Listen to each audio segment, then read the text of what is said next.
That look on your face, Kyle. Really great. Good job. DarbyCast, WildCard Friday. I'm here with Kyle, per usual. If you're new to the show, what a disaster your life's probably been, and now it's going to get turned around in a huge way. Boy, did that just wash over you like a cold drink of water in the desert. Arabian Nights of the soul. Welcome to the Forbidden Cave of Wonders, so to speak. Aladdin, great Disney movie. Disney catching a lot of heat right now, as we all know. Turns out there's a lot of perverts who work at Disney. But then again, there's a lot of perverts everywhere. So Disney's just kind of like a sample of that. Look at Microsoft. Look at Google. Look at Facebook. Tons of perverts work there. A lot of them. But you know who also works there? Covert heroes. That's right. Every workplace has covert heroes. Now let me tell you about these covert heroes. Kyle, you're almost one of these people. Kind of a Highlander situation around here where there can only be one. Therefore, it is me, obviously. But Kyle, if you were in a larger corporate setting, which if you ever left this team, boy, would everybody be fucking pissed. First off, me. Second, eventually you would be upset by that because what we're doing here is obviously special. It's like Special K with red berries. You know, I'm the berries. You are the foundational fiber. It might be reversed from that too. Like, who am I to say that? I know I make a lot of big call outs, but I don't have 100% certainty on everything. Most things. Yeah, I'm pretty close. But Kyle, you might be a strawberry. Good job. I just can't shower you with enough praise. But let's talk about being a hero wherever you're at. Wow, right? Can we just take a moment? Maybe you pull your car over and you see somebody on a sidewalk, if there's sidewalks where you're at, and you say, I'm a hero, lady. And she's going to have a pretty powerful reaction to that. Ladies love heroes. Any ladies listening to this right now, obviously, just kind of closed their eyes, bit their lower lip, thought about maybe John Stamos or Gary Busey. Those are different kind of women, the ones who admire the heroism of Busey. However, what does it take to be a hero in the workplace? I can speak from my own experience. I'll tell you that much. In every company in which I found myself working over the past decade, check that, 12 years a slave. Is that an appropriate thing to say? Not at all, Kyle? Well, too bad. It's making the recording. Because that's an apt description of a lot of people operating in the workplace. Boy, do you feel beaten down, huh? Sorry, this just got way too real and personal. Do you ever show up at work and you see somebody, like a colleague, and they say something to you, whether it's hi or where's the report, and you just want to slug them? Have you ever had that experience? If you haven't, you're lying to yourself. But what about those heroes? If you're not the hero, I'm going to give you a little bit of coaching and say that opportunity is always there. There's actually one great handbook out there for how to be a hero. It's called the Bible. But let's continue with what heroism is really about. Do you have the ability to make somebody's eyes smile before their mouth does? When somebody sees you, are they saying to themselves, holy cannoli, pass the guacamole, I love this person? Just side note, I don't like people who say guac. I said it right now and it hurt me physically. Should we get guac? Should we have chips and guac? Those people are not heroes. Boy, are they villains. just wrecking things wherever they go. I'm thinking maybe we get some chips and guac. Just say it slowly. It gets worse. Guac. Ugh. But do you have the ability to light people's eyes up? If so, why not? Maybe it's time for a little introspection. Do I have my fair share of issues, trials, tribulations? Of course. I'm human, just like most of you. There are some beasts that listen to this, both in a positive spiritual sense and just like animals. I know a fair number of people who put the DarbyCast on for their pets because they don't want their pets to be creeps. They want their pets to be educated. They want their pets to enjoy a laugh from time to time. That's what I do with Kyle's dog. I say, I am going to connect with you in a huge way, even when I'm not watching you. I hacked into Kyle's iPod. Fun fact, Kyle still has an iPod. And I can just play the DarbyCast at will, whether Kyle's at home or not. Cat's out of the bag, Kyle. I actually had a friend help me out with this because the technical knowledge to do this far exceeds my expertise. However, Kyle, turn that frown upside down because I'm doing your dog a favor. And in turn, your dog is doing other dogs favors by being a hero and having the holy cannoli, pass the guacamole kind of look in her eyes. When other dogs are around your dog, who's functionally my dog in a lot of ways, I am her shepherd. I am her steward. I am her king. Okay, Kyle? Dude, just take the loss, man. If you're listening to this right now and you work maybe in an office or somewhere where your colleagues congregate, what a series of days I'd imagine you're about to have in the immediate future as you shoulder the responsibility of utter heroism. What does that look like for you? Starts in the eyes, has a little to do with your body. Let's face it, people respond better to attractive people. That's just a fact. If you want to be a leader, you got to look the part, you got to act the part. We might bounce around a little bit on what heroism really looks like, but we're all suckers for heroes. I don't mean that in an inappropriate way for, maybe the one real morally bankrupt pervert who happened across this episode. There's something that's nice about the DarbyCast and that it repels dirtbags and people who have fundamental issues with the nature of reality. So they're just like, I can't imagine listening to things that are like accurate. Fuck this. Plymouth, we're out of here. People who don't like the DarbyCast have friends named Plymouth, and that is not okay. Not one bit. I hope there's a good number of you that work in pretty large workplaces.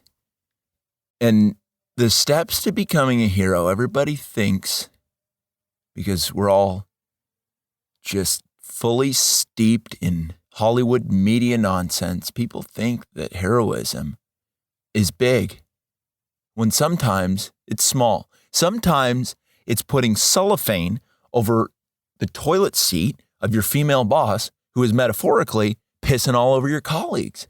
And so all of a sudden, you got a little ricochet action, and boom, she's got pee all over herself.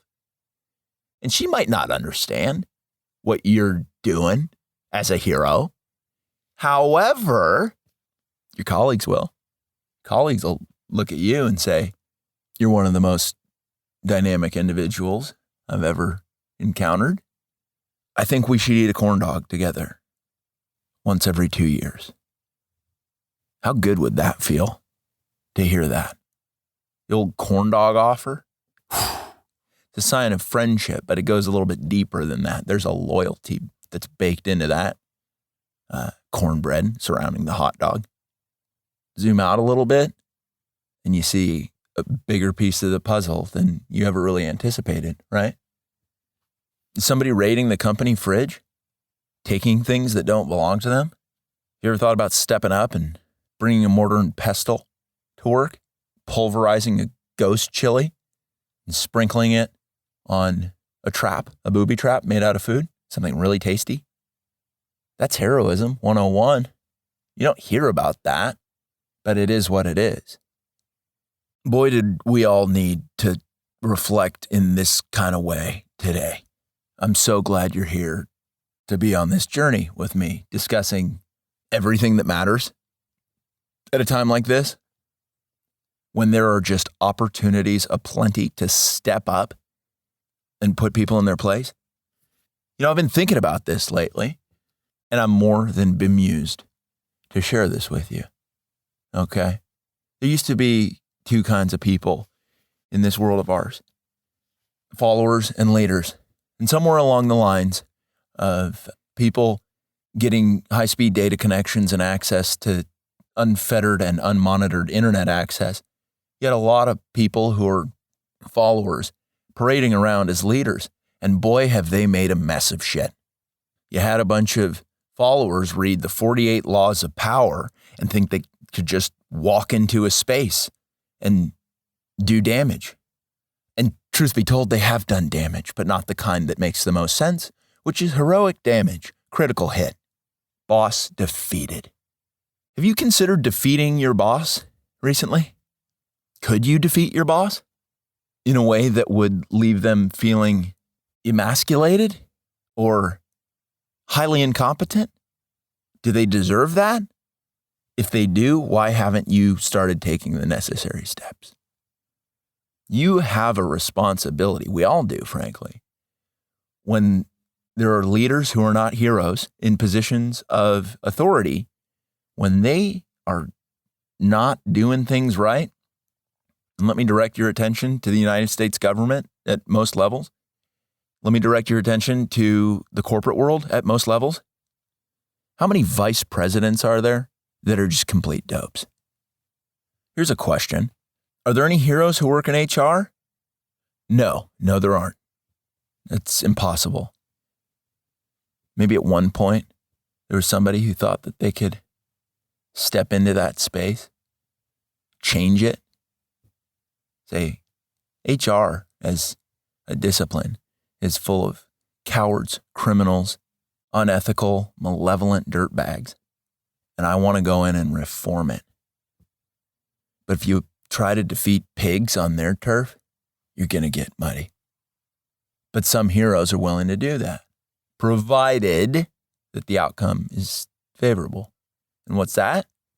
Comped bacon for the whole squad, right? Have you been trolling an HR department, whether you work at a company or not?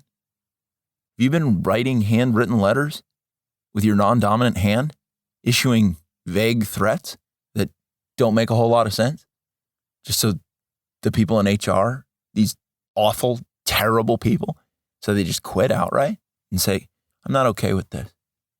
Have you been collecting magazines, cutting out letters of headlines, and then expertly utilizing a glue stick to make messages that are cryptic but not related to anything at all? Sending people in HR who are not heroes, they're villains, sending them down a spiraling path of boondoggles and quagmires. There's different kinds of good that exists in this world. Different kinds of, you got absolute good, you've got chaotic good, you've got unintentional good, and then you've got all of those things in the evil category as well. But let's talk about the battleground that most people find themselves in on a daily basis, and that's the workplace. Under those oppressive fluorescent lights. Yuck, right? Let's go back to physical fitness for a second, though, and looking the part of a hero. There are some legends where the hero is portly. Those are few and far between. If you can pull it off, I applaud you. But most of the time, that's just not something that ever really works out. Because there are heroes who are portly and sturdy, but that is a tightrope and a half.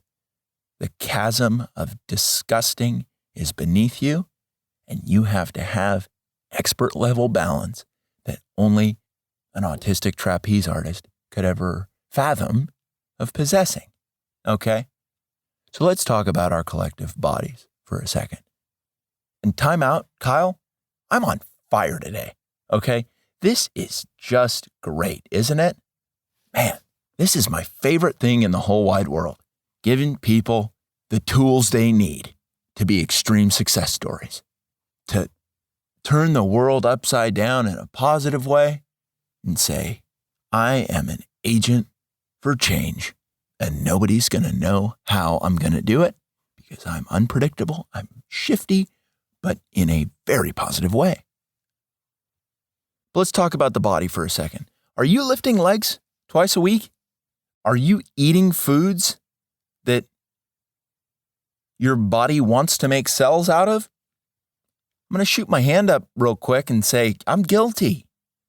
My body's been making cells out of peanut butter sandwiches, raw eggs, mass gainer, a lot of whole milk, not enough vegetables. That will change though. I was chatting with a gal the other day. So attractive in the spirit, which translated to her figure as well. Really striking piece of art as a person. My goodness. But I was telling her about my diet. I said, the closest thing I've gotten to a fruit or a vegetable in recent history is fruit Mentos. And she said, how does your body function? And I said, quite well. Thanks for asking. She said, I want to nurse you to health. And I said, challenge accepted, babe. Challenge accepted. Let's talk about developing the heroic body of choice as a team sport. Wow, right? How many people are on your squad at the gym or wherever you're going to get in the greatest shape of your life? So people look at you and say, am I looking at a fitness magazine or is this real life? Am I looking at the sun directly or does that person exfoliate and do a lot of curls and core work? If you haven't had this experience, boy, am I thrilled for you. Because when it first starts to happen, quite a few things change. In the story that you're telling yourself about yourself, and then reflexively, in the story that other people tell themselves about you. They reframe that mental working model of you. They say, Daphne's a babe, and she's high ethics. I think she knows how to bake an apple pie. She's got just the right amount of abs. She's not more shredded than I am. Whoever gets her pregnant is going to have an A+ mom on their hands. If your name's Daphne, did you hear that and did your heart just skip a beat and say, do me? Not yet. Okay, that's what I'm saying. What's my style of moral deliverance? It's obviously chaotic good. This is not your typical let's go volunteer at the Boys and Girls Club kind of vibe, is it, Kyle? You do that sometimes, don't you? Good job. That's what I'm going to tell you just all day, man, is just good job to the 10th power, right? What does that look like, Kyle? Yeah, did a little exponential good jobbery. No problems with that. None whatsoever. I like chaotic good. In fact, I think it's pretty much a necessity of the time because there's a lot of chaotic evil out there. I'm fine being the water to the hellfire that's proliferating out of control. I'm fine handing you a cold glass of milk or water or an iced coffee or lemonade sweetened with honey. I've never actually had that, but it sounds quite a few steps beyond okay, doesn't it? Let's talk about haphazard evil people who don't realize that they are in fact tremendously incompetent and thus acting in a villainous way. Boy, does that describe the political left in our country. The extreme political left. there's still some moderates that are just like, what the fuck's going on? What am I supposed to think? And I feel really bad for those people some of the time. Other times I'm like, you could just choose sanity, kind of get on board with the rest of us. Why don't you? But chaotic evil, the people who think that they are knights in shining armor, when really they are witches in cloaks made out of rape. That was not the word that you thought I was going to use. Face it, but it is what they wear. And we all know it. But let's go back to followers and leaders. A lot of these people aren't leaders. They're followers, and they're following a very, very strange playbook. If they were leaders, they wouldn't be following the playbook. DarbyCast is a hub for leaders and aspiring leaders.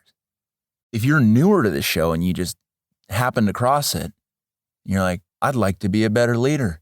Boy, did you just hit the jackpot. You're going to want to go ahead and go back and probably listen to episode 2, Todd, and then just move forward from there. You can skip the first episode, and then it's just 130 episodes to go after that. But you come out feeling light on your feet. You come out saying, I'd really like to work my transverse abdominal plane. I didn't know Kegels were as important as, hell, I didn't even know what Kegels were. Guys, you can do them as well. You know that if you're pro. There's a lot going on in this world. And there's so many opportunities for all of us to be heroic, to be leaders.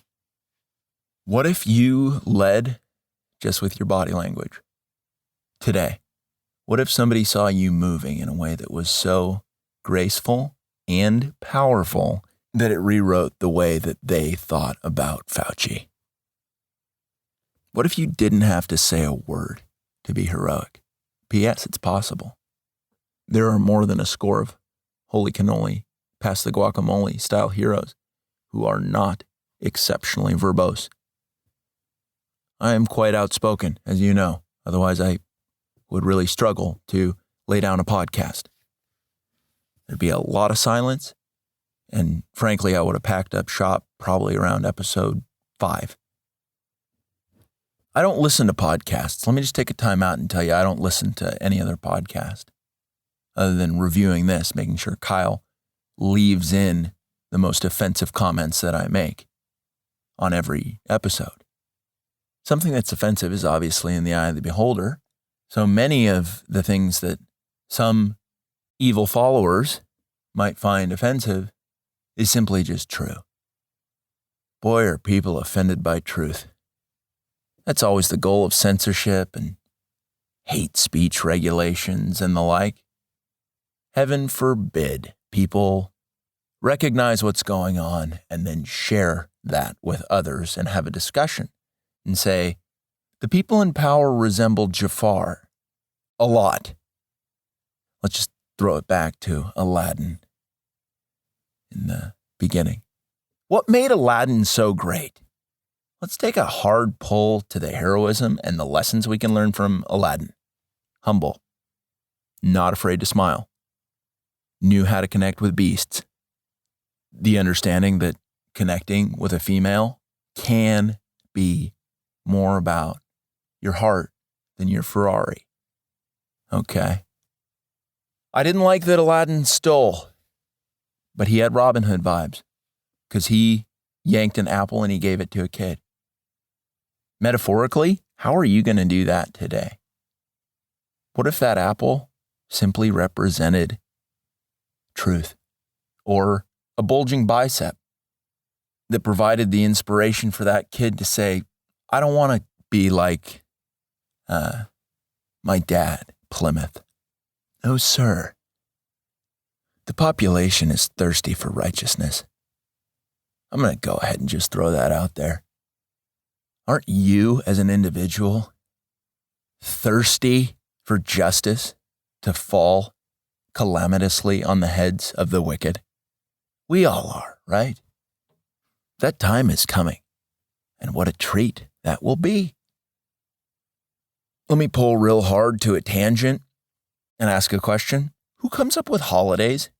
Who decides official holidays in the country? Because I want to start doing it as a hero. There will be a time when I can dictate 3 holidays to the public and say, April 29th. Don't feel bad about everything that's about to happen to Journalists' Day. Or if it's like far in the future, it'll be like, don't be upset about all the things the journalists earned by trying to get the high score when it came to lying. What a day, right? I think we could all appreciate pulling out the picnic basket on that day, finding a grassy meadow, taking your romantic partner, your gal or your guy, with a Chardonnay. I don't know, I don't drink white wine, but I can imagine what it would be like if I did.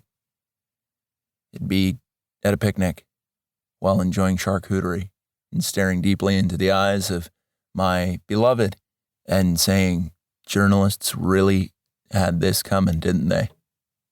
Boy, did they mess up repeatedly. They had a lot of opportunities to correct what they were doing, and they just didn't. And then we make really unashamed eye contact that says, I get you and you get me right back. Boy, are we just 2 peas in a pod.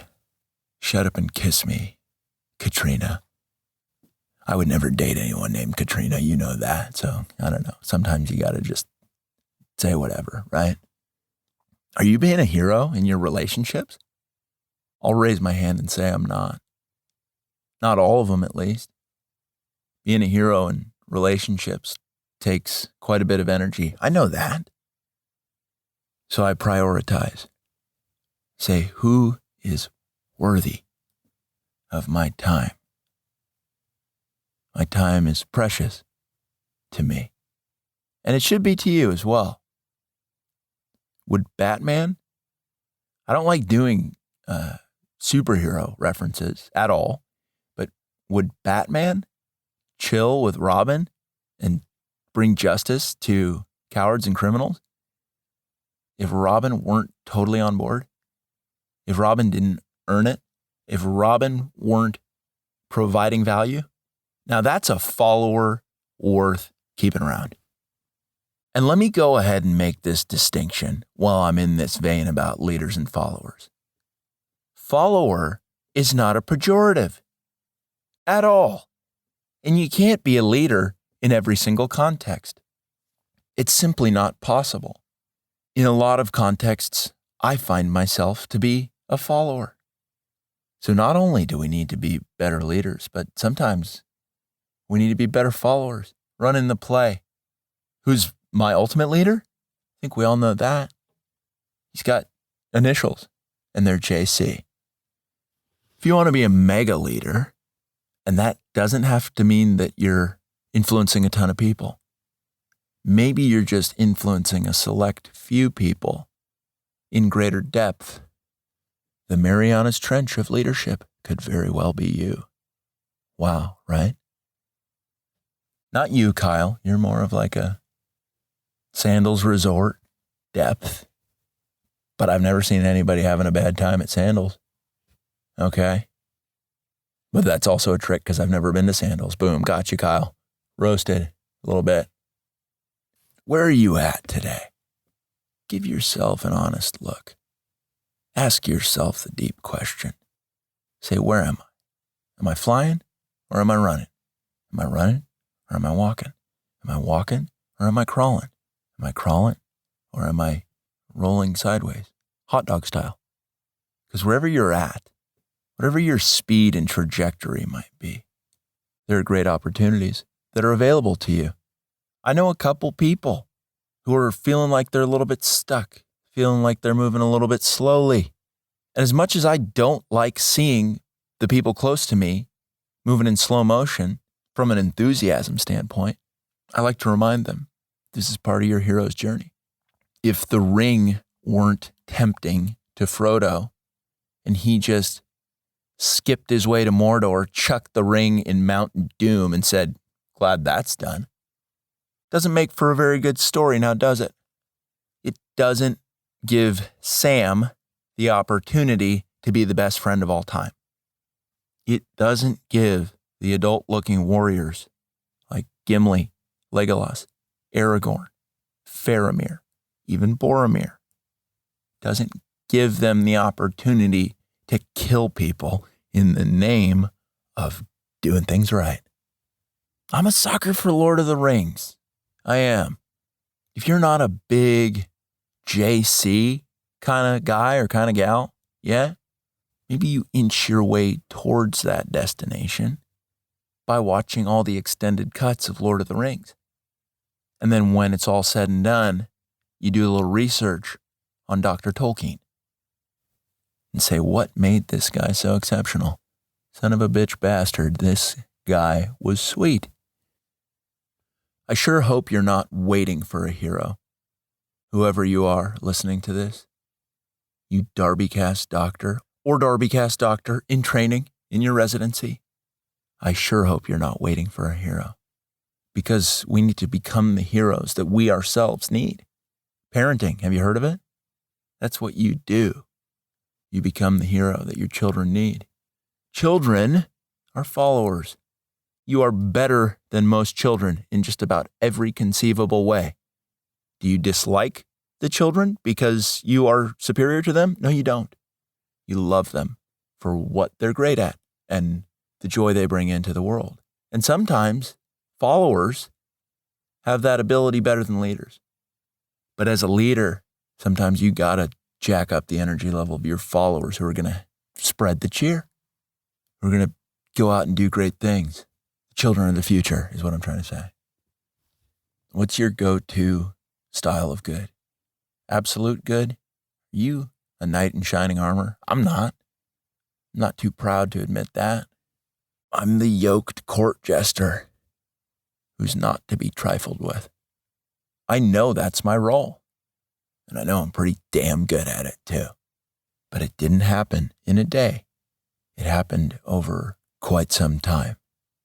And I, like you, am still a work in progress.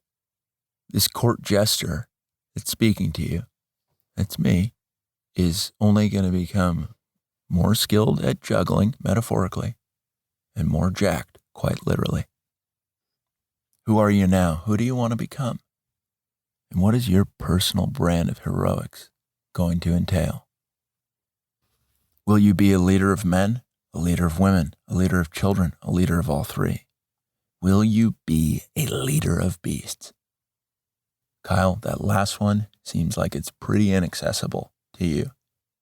You've had this dog for over a year and a half, and my Beastmaster skills are increasing, and yours seem to be staying quite stagnant, and I can't help but think it's entirely your fault that you're not connecting with this dog in a pretty profound way.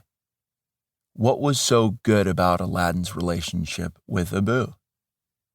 They trusted each other. That's right. Do you trust this dog to have your back, Kyle? I trust your dog. She would kill somebody with impunity if she sensed that there was an assassin trying to take out the court jester. Okay, Kyle? Kyle, I might just adopt your dog from you. You know what? You have no say in this. I'm taking your dog. She's mine now. It's kind of been this way functionally for way longer than I think either of us are comfortable with, but she's mine now, okay? You want a little leadership lesson? That was it. Did you hear the tone of my voice? Even though Kyle's my friend, in this jungle, I am the alpha male silverback. I'll beat my chest and show my teeth to you, Kyle. Not because I want to take your dog, but because I'm doing such a better job of leading the dog than you are. Do you understand how this is all about to play out? I'll get you a new dog. You can have another crack at it, Kyle. I'm fine with that. And you better be too, because you don't have a say in this. There's a new generation of leaders coming up in this world, and they're called DarbyCast doctors. Boom, gotcha. You just walked right into that one. Ambushed by positivity. I'm going to tip my hat to myself.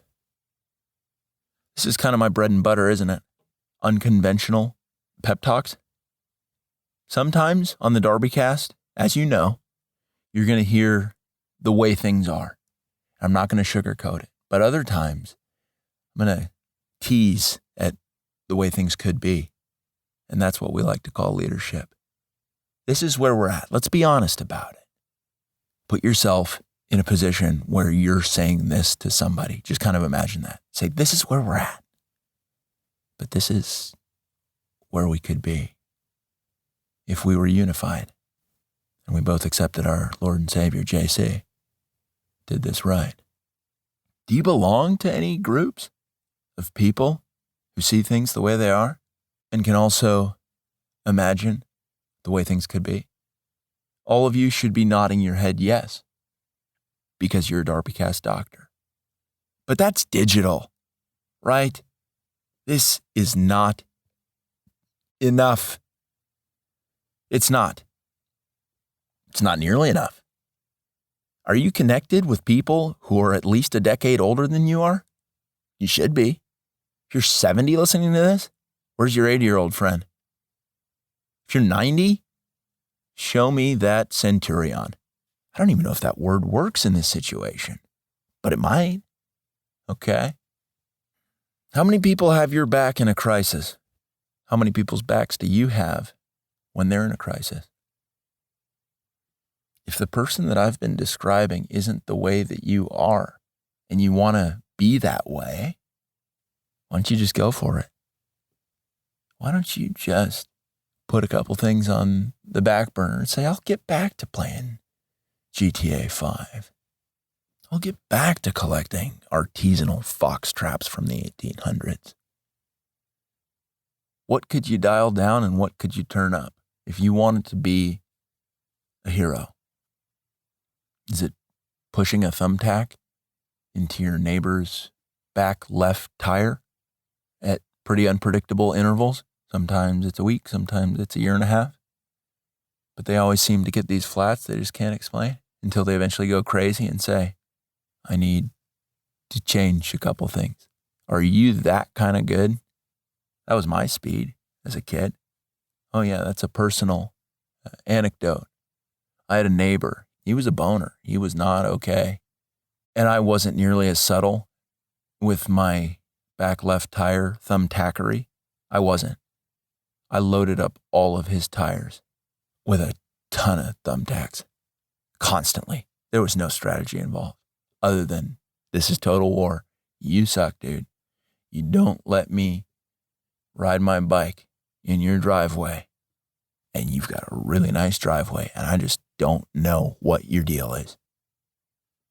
There have been so many amazing questions on this episode that it's potentially feeling like you just chugged a bottle of Epicac and like you just have to Ralph everywhere because you're like, oh, there's too much. It's a lot. It's a lot to take in. That's the sensation, I would imagine, for you. But I'm here for you every step of your journey. And I appreciate that you've been on this journey with me. What a treat, right? How many more DarbyCasts do we have left? I don't know. How many grains of sand are there at any given beach combined with a couple other beaches? Are you comfortable with that? What I just said? If you're not, that's fine. But it's not going to change what I just said at all. There's some pretty good things coming for the DarbyCast. I'm going to hint at it, but we're just getting started, okay? That's going to do it for WildCard Friday. You might want to listen to this episode about 6 times in a row and then put it on for a dog or a parrot. Cats, for the most part, won't appreciate this. There's a rare, high ethics cadre of cats that will just start meowing their way to success after hearing something like this. Buy a monkey. Do things in a way that's Aladdin-esque. Maybe you watch Aladdin 6 times. You got lots of opportunities here.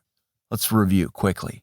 Bible, Aladdin, Lord of the Rings, Prank Your Boss, Inspire a Child, Get in the Best Shape of Your Life, Ask Better Questions, Disregard Things that most journalists have to say. because they're pathological in their thinking and their behavior. But that'll do it. That's DarbyCast, WildCard Friday.